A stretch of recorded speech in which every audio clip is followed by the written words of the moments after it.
வணக்கம் மாணவர்களே, 11ஆம் வகுப்பு மாணவர்களுக்கான கணித பாடத்திற்கான விடை குறிப்பு போட்டிருக்கோம். நீங்கள் பார்த்து தெரிஞ்சுக்கலாம். அதை பார்க்குறதுக்கு முன்னால் நீங்கள் பண்ண வேண்டியது, வணக்கம் ஃப்ரெண்ட்ஸ், நம்ம சேனலில் போடக்கூடிய வீடியோஸ் உங்களுக்கு பயனுள்ளதாக இருந்துச்சு அப்படின்னம்னா அந்த ரெட் கலர் சப்ஸ்கிரைப் பட்டனை கிளிக் பண்ணுங்கள். அப்போ தான் நாங்கள் போடக்கூடிய வீடியோ உடனுக்குடன் நோட்டிஃபிகேஷனாக வரும். அப்படியே பக்கத்தில் இருக்க அந்த பெல் ஐக்கானையும் கிளிக் பண்ணுங்கள். வீடியோவை உடனுக்குடனே பார்க்கலாம். Thank you friends. ஒன்றுக்கான answer. First question option B, A into B, A. Second question, option D. Third question, option D. Fourth one, option A. Fifth one, option D, 2 sin theta. Sixth one, option A. Both first and second are true. Seventh one, option B.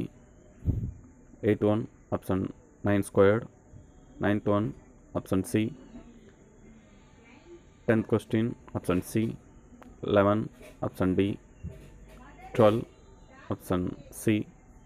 13, option B. 14, option D. 15, option A. 16, option D. 17, option D. 18B, 19B, 20A. இதோட full key உங்களுக்கு வேணும் அப்படின்னம்னா கீழே நான் டிஸ்கிரிப்ஷனில் link கொடுத்துருக்கேன். அந்த லிங்க்கை கிளிக் பண்ணிங்க அப்படின்னம்னா டேரெக்டாக உங்களுக்கு ப்ரௌசரில் டவுன்லோட் பேஜே போகும். நீங்கள் டவுன்லோட் பண்ணி ஃபுல் கீ பார்த்துக்கலாம். Thank you friends. பிடிச்சிருந்துச்சுன்னா லைக் பண்ணுங்கள், ஷேர் பண்ணுங்கள்.